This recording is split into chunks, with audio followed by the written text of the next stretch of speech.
Good evening. How are you? Well, I'm doing a sit and talk because it's 99 degrees. I even saw it was 100 today.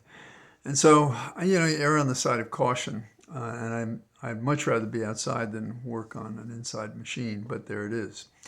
The Jefferson, therefore, has let us down in terms of the weather. Although there are predictions that they may be better Friday, Saturday, Sunday, it would be nice. There is some very good news, and some of it's comparative. So, for example, Trump raised $137 million in July. Okay. But Kamala Harris in 1 week raised 200 million, and we're waiting on her monthly figures. So we're really kicking there. That's very encouraging.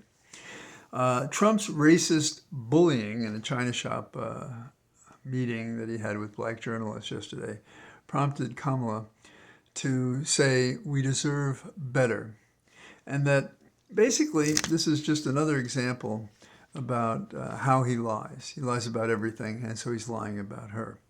And there have been people out there fast to tell. In fact, if you think about it, the debates in 2020 that led to Kamala being chosen as vice president had her staking out a position to preserve and protect blacks from discrimination. And she described her own incident. And some thought that it was dramatized too much, but it was true. And so Biden, to his credit, wanted someone who knew how to fight and who cared about matters enough to announce them and talk about them. So, and it goes back further than that. I mentioned it yesterday. What other good news is there? The other good news is that the Wall Street Journal reporter, Evan Gershkovich, and three others who've been in custody, and for the last 2 years, the Biden administration has been negotiating however it can. And Biden's administration did this working at freeing them and hopes to free more. Another person that I'm familiar with in the group of four is former U.S. Marine Paul Whelan. And Biden today said their agony is over. But we know that the agony of others continues. And so the administration is not going to stop. They're going to continue to work. In the combat to see who the vice president is going to be, and I'm exaggerating, of course, but there are 6 names floating, and none of them are Pete. Of course, if there are 6 names, maybe he's still in there somehow. But I have no doubt that Pete Buttigieg is going to be a power in the new administration when Kamala wins the election in November. And it's clear he's going to be working his heart and soul to that end, as will others be. So that's very good. There are other stories going on that are worth us thinking about, some for amusement, but one that is not for amusement. I say this as a criminal defense lawyer who was active years ago in the National Association of Criminal Defense Lawyers. And I'm still a member, but I'm not on the board and I'm not active and I don't lecture as I used to. But we referred to the members of the organization, and you may have heard me say this, as Liberty's Last Champions. And in Missouri, it's a good example of what I sometimes say when I'm on the stump talking about these law and order and criminal issues, that justice in America is a coincidence, not a consequence of the system. And what that means is that terrible things are happening to people in our so-called system that do not coordinate with the values that we project onto the system, that we believe are written in the system, that we believe are the rules and laws by which we are supposed to participate. So, for example, there's a man, Marcellus Williams, in Missouri, and the prosecutor is fighting for his innocence. And the forces that be, the Attorney General and the governor, will not pardon the man. And he's scheduled to be killed. I think that's the best way to put it. I believe it's September 24th. So it's just days away. There are people protesting now. It hasn't been effective before. It'd be another example of how the system doesn't work. And keep in mind, what could be a worse example of the system not working, that the system would allow a known innocent man to be executed? We have suspected and believed that innocent men are executed because DNA and other things have been retained afterwards. And when reviewed, we see that the person who was executed did not, in fact, do the deed. It's a terrible situation. Another related issue to our overall presidential issue is how representatives are reacting to what Trump did yesterday at the meeting of the black journalists. And they're basically saying, Lindsey Graham was one of them, that he admires and has nothing but good things to say about how Kamala Harris has lived her life. He does, however, he says, and he strikes the note that on policies he's different, and several other senators have made similar remarks. Does this reflect a distancing of prominent leaders in the Republican Party taking a step back? Are they hearing, are they reading in polls that things are not going as well for Trump as he would have them be? And I certainly hope so. And it feels like that, I think. In the category of historic news that reflects poorly on America's sense of freedom, the Interior Department has finished a study involving 900 Native American students who died at boarding schools. That's not just neglect. And we can't ignore the fact that this nation had a process of assimilating and assuming and diminishing the presence of Native Americans. And this has happened in other places, and similar tactics were followed. And I don't know what the remedy will be, but that is the process that we've uncovered. When you think about it, we have big problems, have had from the beginning. There are indicia of progress, and that's what the future of America has to be. It's not like if we could reset this to before Trump, we still wouldn't satisfy the promise of America. So, for example, we talk about the franchise, but it was only the House of Congress, that is, that had voting. The other positions did not. So it was a closed system. And then who was participating in that system? Women, not at all.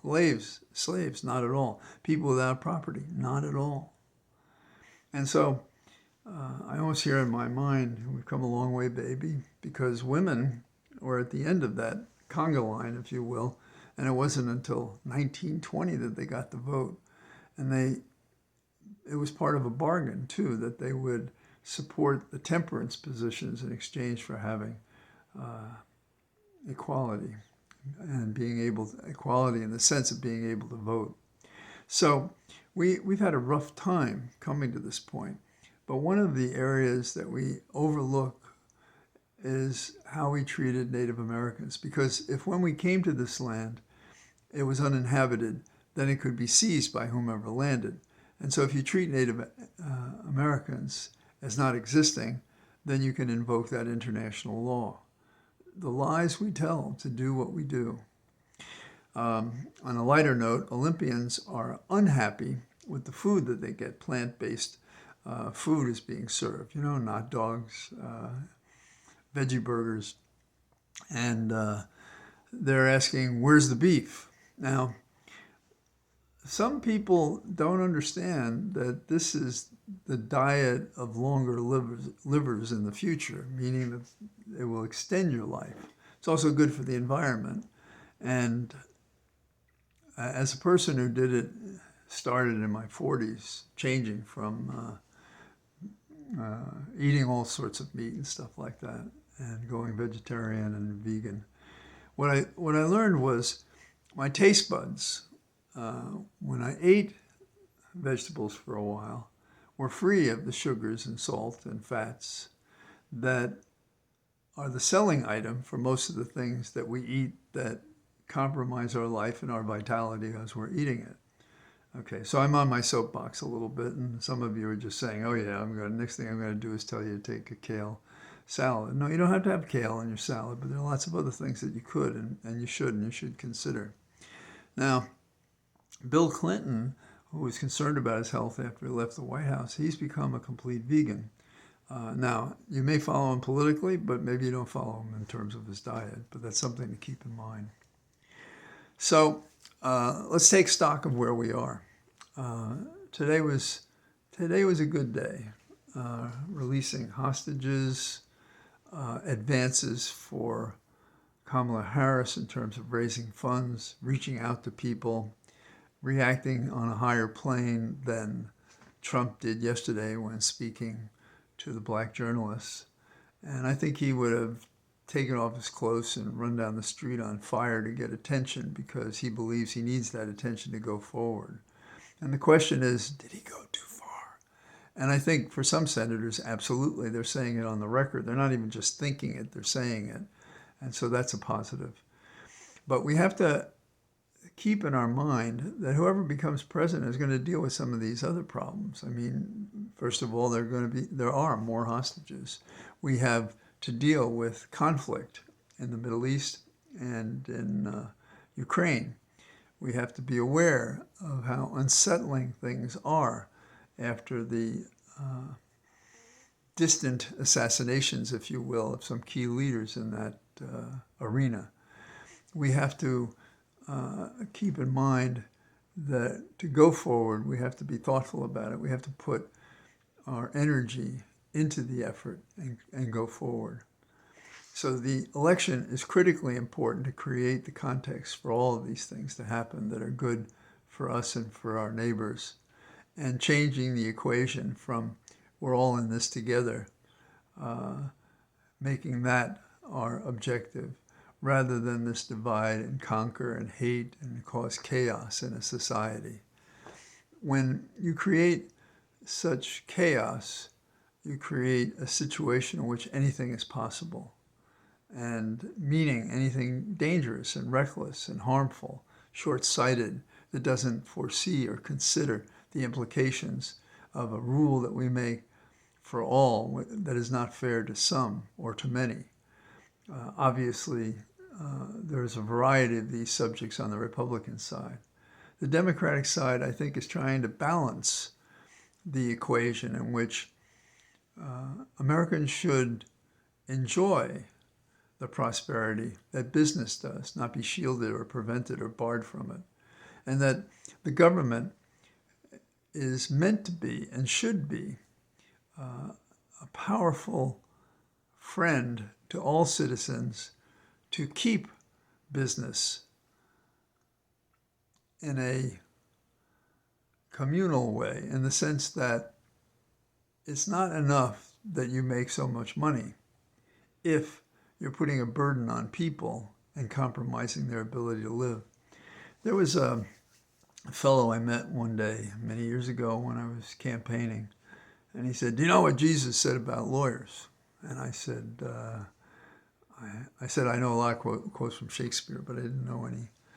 And he said, Luke had a quote from Jesus in which Jesus cursed lawyers who put a burden on people without lifting a finger to lighten the load.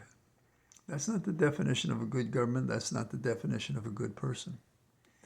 But we have rich who decide to keep for themselves out of greed and arrogance more than is necessary, and not to participate and to share in the cost and the need for us all to work together for a society to work.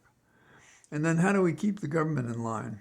Well, maybe we failed our part a little bit, because we, the people who are in the Constitution, not anybody else, we have to assure ourselves that the government is doing what it has to do.